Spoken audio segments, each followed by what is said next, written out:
Welcome to The Savage Truth with Cicely Davis. I am your host, Cicely Davis. Welcome back, American Savages, to The Savage Truth. I am your host, Cicely Davis.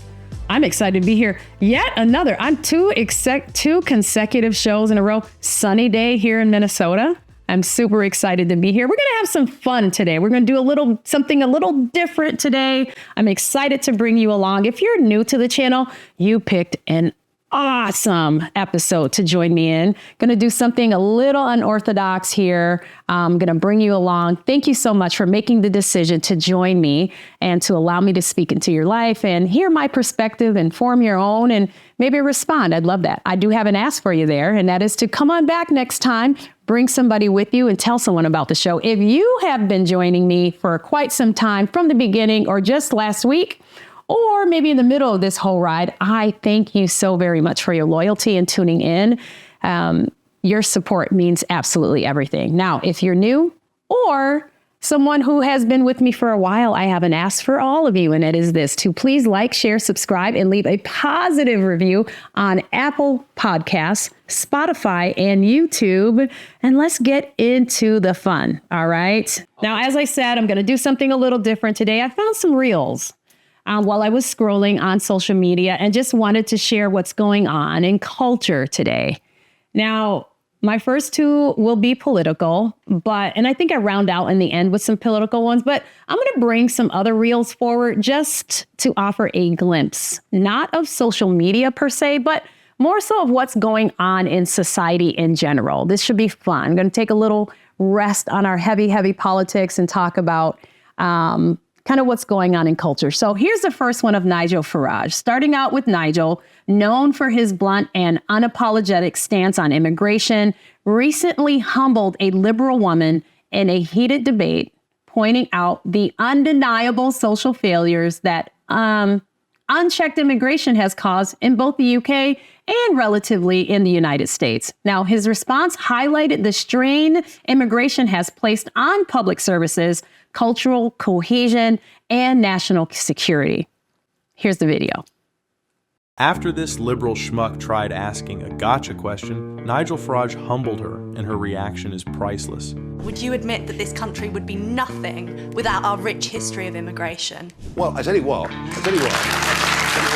And this is what's gone wrong. Because you talk about immigration, and it ran from after the war up until the millennium at net 30 to 40,000 a year. And yes, it worked. In fact, we had the most successful immigration policies of any country in the whole of Europe, no question. Now, it is so totally out of control. Just think about this. 2.5 million people have come in the last 2 years. You wonder why you can't get a house. You wonder why your rents have gone up 25% in 4 years. You wonder why our infrastructure is struggling. You wonder why, we have to build a new house every 2 minutes just to cope with the numbers. And that's the issue. It's now running at numbers that are literally unimaginable and are diminishing the quality of life of everybody in this country. And frankly, this should be the biggest issue of this election. Wow. Nigel Farage delivered a powerful response to a liberal woman on the subject of immigration, obviously, and I just absolutely love the look on her face. He was calling attention to the social and economic failures that both the UK and, again, relatively United States have faced as a result of their lenient immigration policies. The previous administrations, I don't want this to stick to Donald Trump at all. Farage made it clear that mass unchecked immigration has overwhelmed the public services, strained healthcare systems, and exacerbated the cultural and social divide in both countries. He also did a great job of pointing out why you can't find housing or why it's more expensive, right? He pointed out that how these policies driven by a liberal agenda of open borders have led to increased crime rates, economic hardships and constraints, housing availability for working class citizens, and a loss of national identity. Farage's message was simple. When a country opens its doors without considering the long-term consequences, the average citizen is left to bear the brunt of that burden. Farage's remarks are spot on. The failure to properly vet and integrate immigrants has caused long-lasting damage in both the UK and the US, undermining social cohesion and creating parallel communities that often do not align with the values of the wider society. They absolutely need to assimilate. The focus should be on prioritizing national interests, ensuring that immigration benefits the economy and strengthens the communities rather than draining resources and creating divisions.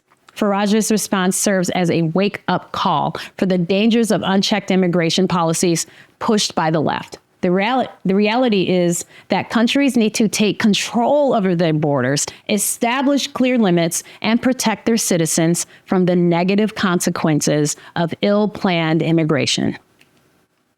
Now, the next video features someone we all know very well, Senator Ted Cruz out of Texas, in a savage moment, and he has a lot of those, in keeping with the theme of illegal immigration as he annihilates Alejandro Mayorkas. Take a look.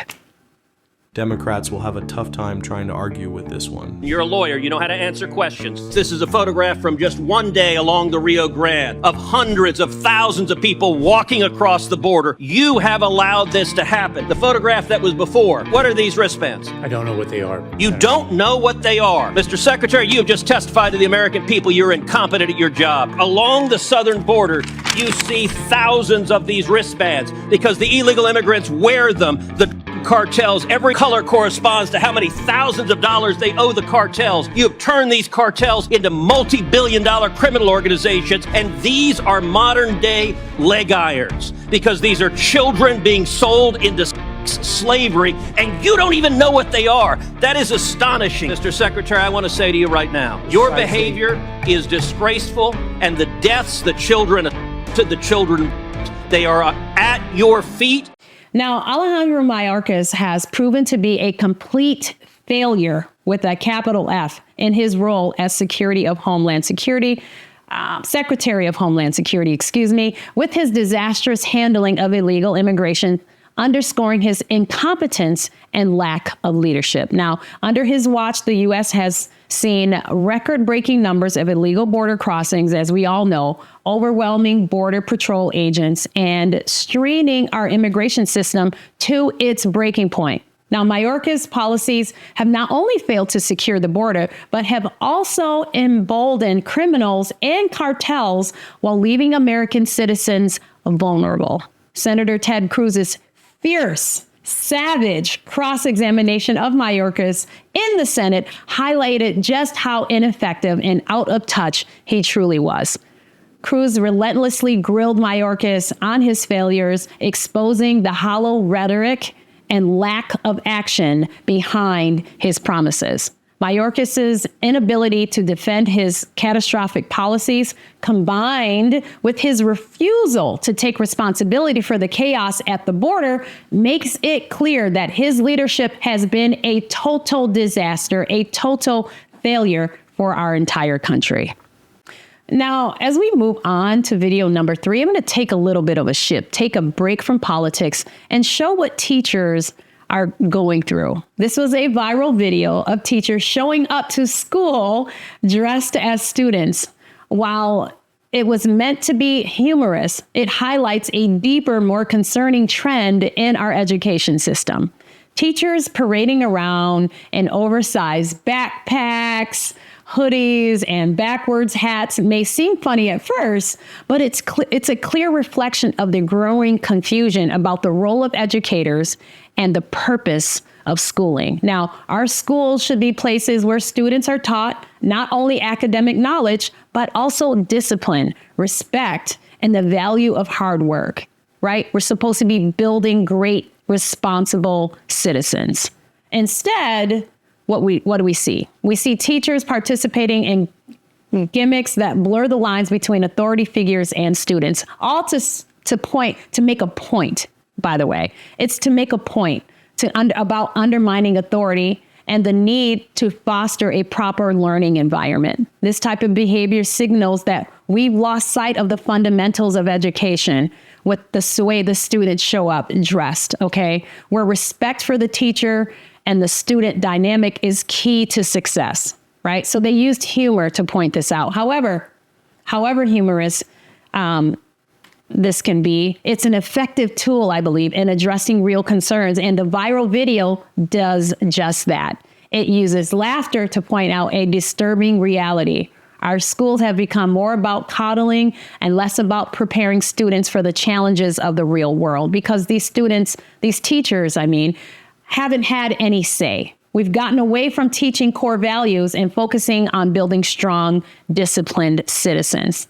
This video is a wake-up call that we need to return to the basics. Teachers need to lead with authority and professionalism. They should have a say as to, basic things like dress code and behaviors and decorum in the classroom. And schools must refocus on their core mission of education and not these core behavior issues. As a society, we need to reevaluate the direction of our education system before it deteriorates any further. And this viral moment underscores the importance of addressing these issues head on.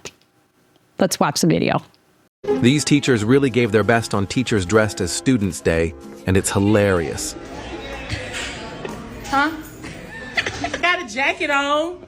My mama see me walk out the house like this. What you said? I couldn't hear you. My headphones on. What did you say? It's turned off.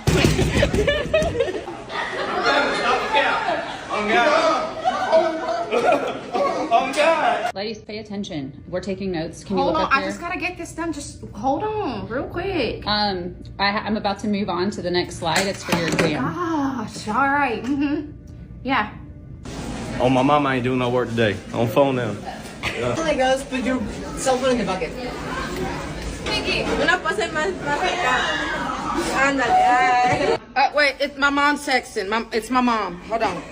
Oh, I got a pass. I'm good. I got a pass. Go to class. Man, I'm hungry. God, I'm gonna go to class. Yeah, we're skipping. Oh, yeah. That was absolutely, I think that was so very effective. Now, next up is a teacher who actually has been viral for quite some time. Now, from what I can gather, he is a teacher. It looks like his name is B. Dallas with a hashtag more than a teacher hashtag. Now, when I first saw him, he was teaching classrooms about 2 years ago. I believe he first surfaced for me personally, and it seems with a high population of students of color in his classroom. So he was teaching them, and looked like he was focusing on proper English, kind of teaching them to use proper English, keeping them to stray away from slang and ebonics. Now, since then, he has had his videos grow, bringing humor to a real problem. Students here in America with a poor handle on the English language. And now that President Trump has declared English as the official language of the United States, this is vitally important. It is in this viral video, he pokes fun, this B. Dallas, at the ridiculous names this generation has named their children. Take a look and see. Till, Lynn, Ty. It's Tylenol, like the medicine. Air apostrophe. It's Erica. Okay. This is K. Weston. It's question. Like a question. Gonorrhea. Hold on, no. It's Janaria. J-A-E apostrophe. It's Jacob. Second part, Moro. No, it's tomorrow. Kylie Griffey. My name is Calligraphy. Calligraphy. Your Majesty, right here. These are absurd names that the past two generations have chosen for their children. Names like Curvassier and Ecstasy, and even Apple, are a prime example of how society has strayed from tradition and common sense. Now, while parents may think that they're being unique or trendy, they're actually setting their children up for a lifetime of unnecessary challenges. Names like these are not only hard to take seriously in professional and social settings, but they also invite judgment and ridicule, making it harder for the individual to be taken seriously as they grow older. In a society that values hard work and competence and respect, these flashy, outlandish names can be a major hindrance. It's something these parents need to think about. Children with names that stand out for all the wrong reasons may struggle to fit into traditional societal structures, facing challenges that could affect their self-esteem. It could affect job prospects and social acceptance. And instead of choosing names based on fleeting trends or attempts at individuality, it's time we start considering the long-term impact of the child's future and the values we want to instill in them. Let's move on. Oh my gosh, I'm having so much fun. These videos are great. You know, the disrespectful behavior of today's student body, particularly in public schools, is an alarming trend that undermines the authority of teachers and makes it nearly impossible for them to effectively manage their classrooms. Teachers are constantly forced to deal with violence, with threats, and daily disruptions that prevent them from focusing on what they should be, their primary goal, educating students. These educators are expected to maintain order and discipline while simultaneously trying to teach a curriculum, all without the proper support or resources. It's clear that teachers need to be empowered in the classroom. We need school choice by all means as well, given the authority to discipline students and enforce rules without the fear of being overruled by administrators or school boards.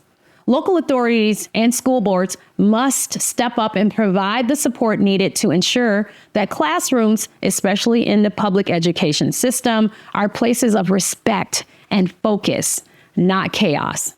Only by restoring the proper balance of discipline and education can we ensure that students are truly learning and are prepared for their futures rather than continuing to foster an environment of disorder that only sets them up for failure later in life. Now, here's a video of teachers being fed up, particularly with cell phones and letting the students have it. Let's watch. You don't have good sense because you're sitting here arguing with me and you're making me mad, and I'm going to send you to the office if you don't shut up! There's 8 minutes until spring break. Why would you take my phone? Because I hate him! Why would you do that? No pomegranates! No pomegranates! I had it with the phones! I'm tired of telling y'all to put your phones up. I said it 4 times before the bell. Shut up! Shut up!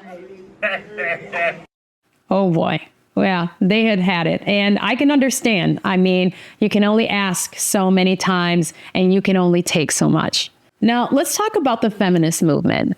Because for far too long, the feminist movement has unjustly tilted child custody and child support hearings in favor of women, often painting men as the villain and disregarding their rights as fathers.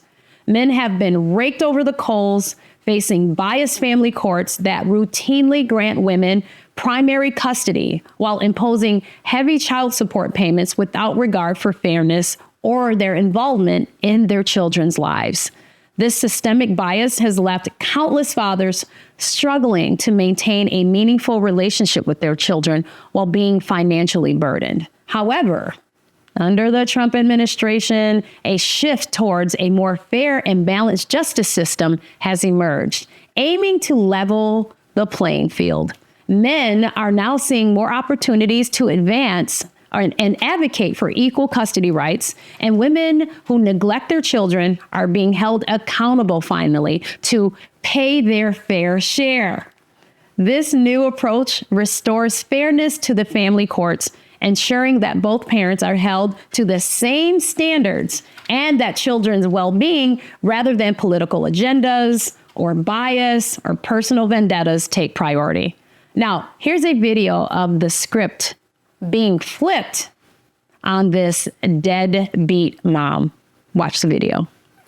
My ex over here, she need to be coming up off the insurance money for these kids. Okay, what are their ages? 16, 12, and 9. 2 of the kids, mine. I just take care of the little third one because she won't come around. But I don't get any insurance payments or any assistance. I don't think the mother should pay child support to the father. We'll touch on that comment you just made. That's what I'm talking about. That's the kind of stuff I have to deal with. She don't want to do nothing for the children. How much is it that you make a year? He only makes what? A garbage?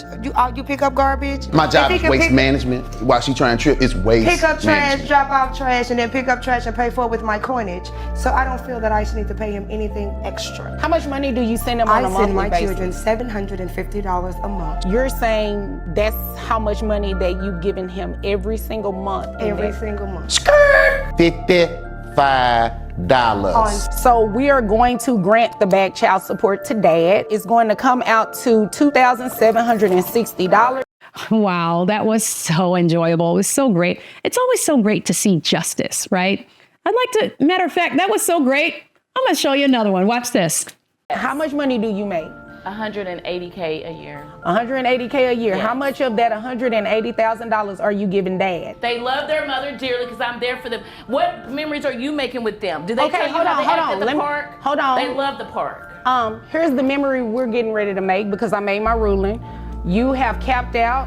According to Texas guidelines, your gross is $9,200 a month. Child support is set at $2,300. You're going to do a reimbursement to Medicaid for $276, making your monthly child support payment $2,576. That's how much you got to pay. No, that's how much you got to pay. Thank you, Your Honor. The children live with him. Thank you, Your Honor. I don't see the celebration. Thank you. Wait a minute. What happened to the celebration? Because you're the one that's paying that $2,576. The children live with him. He should not pay you anything. Did you have any questions about that number? Not at this time, Your Honor. Now, for those of you who have been watching me for a while and have gotten to know me a little bit, you know that I despise the black monolith and love to see those who support real racism to be shut down.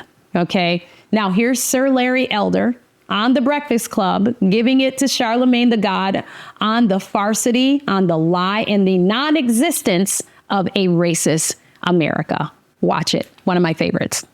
This man was banned on the spot after having the most brutal response about racism in America. In America, 60% of the shootings, the robberies, and the homicides are committed by black people, often against other black people. You can't blame it on poverty. You can't blame it on racism. It is the breakdown of the nuclear intact family, and neither side is talking about it. Let me ask you a question. What do white people do wrong? What do you mean, what do white people do? I'm not worried about white people. I'm worried about what's going on with us. But there's systemic racism in this country, which we know it is. No, I don't say there is. You say there is. I don't believe that. You ever heard the term nigga wake-up call? No. It is an incident where a person of color forgets that they are of color and are reminded rather brutally by an unexpected act of racism. I'm acutely aware, Charlemagne, that I'm a black person, just as you are a black person. And when Joe Biden insulted you by saying, you ain't really black, we don't know whether or not you want to vote for me or vote for Donald Trump. And Joe Biden has lied for decades about his civil rights record, claiming that he desegregated movie theaters and restaurants in Wilmington, Delaware, when he didn't do any of that. And he came in here and told you aren't even black and let you think a certain kind of way. It seems to me that should have been a nigga wake-up call for you, but it wasn't, apparently.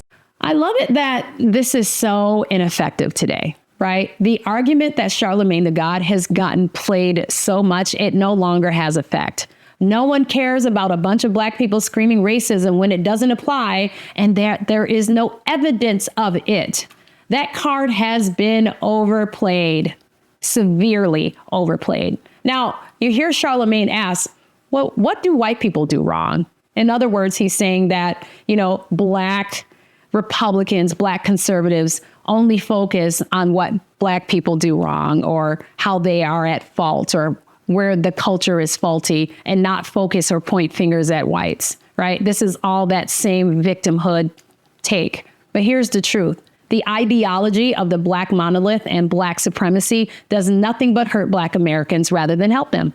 You've heard me say it before. While it claims to empower black communities, it instead fosters division and resentment and a victim mentality, which ultimately holds individuals back and doesn't push them forward. It doesn't advance them. By focusing on racial identity as the defining characteristic, it disregards personal responsibility and hard work and the pursuit of excellence, values that uplift all Americans regardless of race. This mindset encourages a dependency on the government and fosters an us versus them mentality, which only further alienates Black Americans from mainstream society and the opportunities it provides.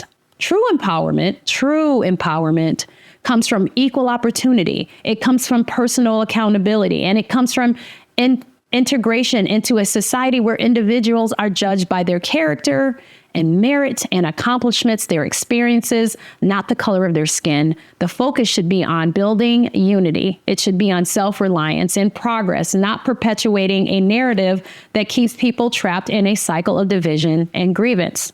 The best thing about all that I just said is that we are now at a point where people are standing up and speaking out. They don't care about being called a racist any longer, or a bigot, or any other phobic name, right? It has grown old. Truth is reigning and garbage is being thrown out, okay? Which leads me to the final video. Last, but certainly not least, as always, there's some loudmouth, wrong, and racist squad member running their mouth, and this congressman takes it to Ayanna Pressley. And it's such a savage moment. I love it. Take a look at the final video. This congressman just ended the race debate in a few seconds. Please keep Dr. Martin Luther King Jr.'s name out of your mouths. When he was a proud and unapologetic Black man fighting for equality for Black Americans and all marginalized people. I appreciate my Democrat colleague for exemplifying exactly the kind of oppression of freedoms that we're referencing. How about we'll quote whoever we want to quote? How about that's my First Amendment right? How dare a white Republican quote Martin Luther King? We actually had a congressman say that just now in this committee. Well, thank you, good lady, for once again exemplifying the type of oppression that we stand against. We will continue to speak freely because I'm a veteran. That's the country that I serve. That's the Constitution I swore an allegiance to. That oath has no expiration date. How about we'll quote whoever we want to quote? And that is a savage truth. Please like, share, subscribe, and leave a positive review on Apple Podcasts, Spotify, and YouTube. And remember, as always, to be bold, be strong, be faithful, be true. Till next time, I'm Cicely. The Savage Truth with Cicely Davis is a production of Front Page Magazine and the David Horowitz Freedom Center. Reproduction of this podcast without express written consent is prohibited.